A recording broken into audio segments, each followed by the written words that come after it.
warning, some distressing content I'll discuss coming up.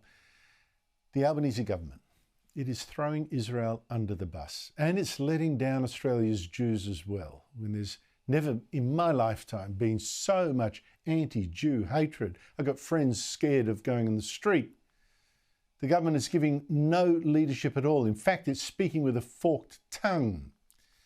Now, it's true that Prime Minister Anthony Albanese today was still saying he stood behind Israel.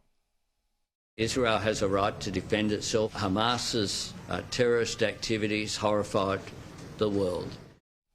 Now, I've got to say, though, that activity seems a very mild way to describe what Hamas, the terrorist group which runs Gaza, actually did to start this war on October 7, slaughtering 1,400 Jews, raping women, beheading captives, burning babies alive, taking 240 hostages. In fact, and this is, I was going to show you the clip, but it might be too confronting. The US Secretary of State, Anthony Blinken, said overnight he'd seen evidence of Hamas actually mutilating parents in front of their children. How? I won't say. Then mutilating their daughter in front of the parents before killing them all four of them. That is what Israel is up against. And that's what Albanese actually means by terrorist activity. But all right, he did at least concede the barest minimum. Israel has a right to defend itself. But today again insisted Israel should restrict itself in fighting back. But how it defends itself matters, and we want to see all innocent lives protected. Israel was never going to do to Palestinians what Palestinians have just done to some Jews, 1,400 of them. But how can Israel defend itself and still protect all innocent life in Gaza? As Albanese put it, all innocent life. Well, you saw that Hamas command post that got bombed last night, hidden in a refugee camp. And the people around there told not to leave by Hamas, even though Israel had sent warnings for a couple of weeks. Leave this area. Danger. But if Albanese is weak on Israel, I tell you some of his ministers are outright hostile. Two of them, Ed Husic and Anne Ali, have accused Israel of war crimes. Another, Tony Burke, backed the Canterbury Bankstown Council flying the Palestinian flag, the old flag of the Palestinian Liberation Organisation. But Foreign Minister Penny Wong is, I think, the most poisonous. For instance, she's even accused Israel of committing murder, like the Hamas terrorist group. What I would say is this is a dreadful, tragic conflict. We are seeing loss of life. We are seeing civilians on both sides have been murdered. She's also given $25 million of your money to help Palestinians in this war that their own government started, and without demanding Hamas first release the hostages. She's posted a tweet of herself with the Palestinian activist who's called for the destruction of Israel from the river to the sea. Since then, she has tweeted not one direct criticism of Hamas by name or criticism of the Hezbollah terrorists in Lebanon who are firing rockets at Israel too. But she has just criticised Israeli settler violence against Palestinians. Priorities. Joining me is the panel, Michael Costa, former New South Wales Labor Treasurer, and David Gazzard, former Senior Liberal Advisor, now Head of DPG Advisory Solutions. Michael, what is going on with the Labor Party? I think the Labor Party is deeply conflicted on this issue. It shouldn't be, but it is.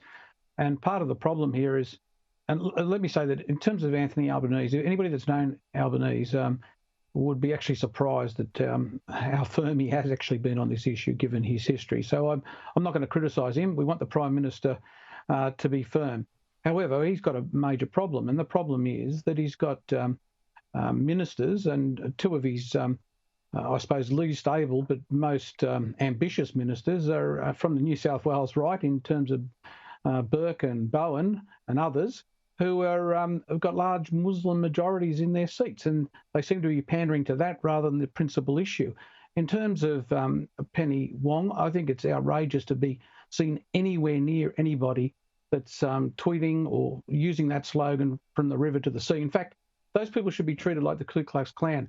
You can imagine if a Conservative stood next to, and we had this actually under Tony Abbott, where he stood inadvertently next to some posters and was criticised, to the point of him being destroyed personally at times by some of these people. The same thing should apply here. Any person that's mouthing that slogan to the river or the sea should be treated by the ALP as if they're standing next to a Ku Klux Klan person or a Nazi. I mean, the fact of the matter is that's what they're calling for, the extermination of the Jews. And, Labor's got to get hard on these issues, but I think the conflict is real and it reflects the decline of the right in the national ALP.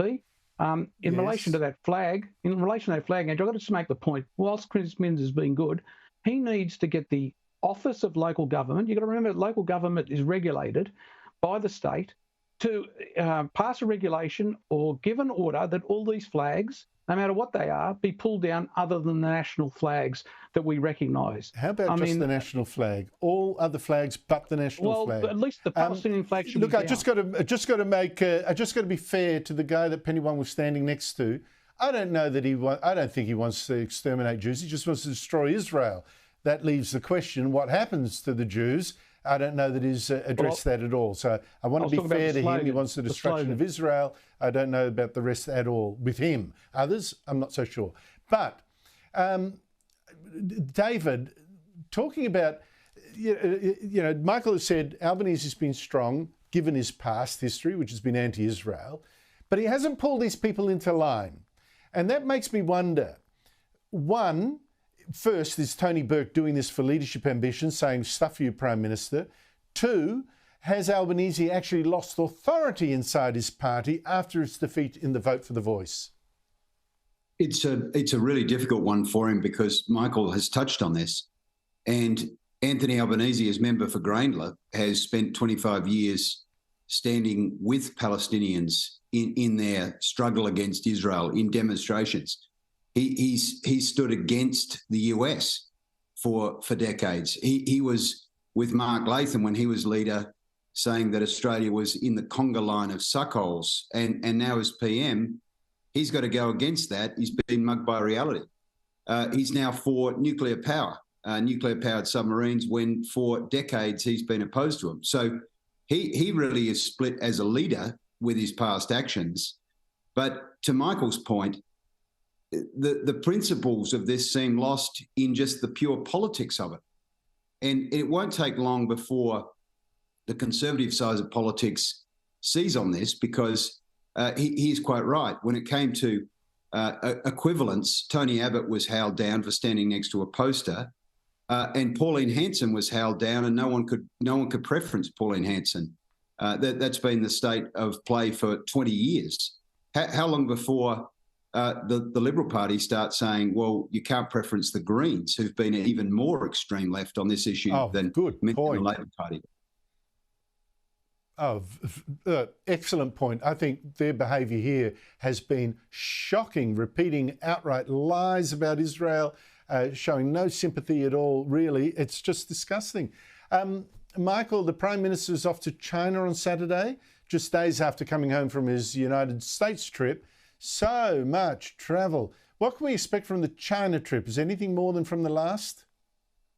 Oh, look, I think this trip is completely out of line at the moment. I think he needs to be in the country dealing with domestic issues. Look, I understand this is the 50th anniversary of our relationship with China, but look, what they're offering, some minor trade benefits that they withdrew in the past. And I've always said that trade is a mutually beneficial arrangement. If the Chinese don't want to take our wine or barley, that's their problem. We'll have to find other markets for it. My problem with this is that, whilst you've got everything going on, particularly the reaction to the events in Israel, is he going to raise the question of the occupied Tibet there? I would hope so. I mean, a lot of in the Labor Party are obsessed with occupation and colonial power politics. I think there's a good opportunity to raise Tibet while he's over there, and maybe the Uyghurs as well. I mean, I just think that you can't play both sides of this game. Either you're condemning people for protecting themselves, or sections of your party are,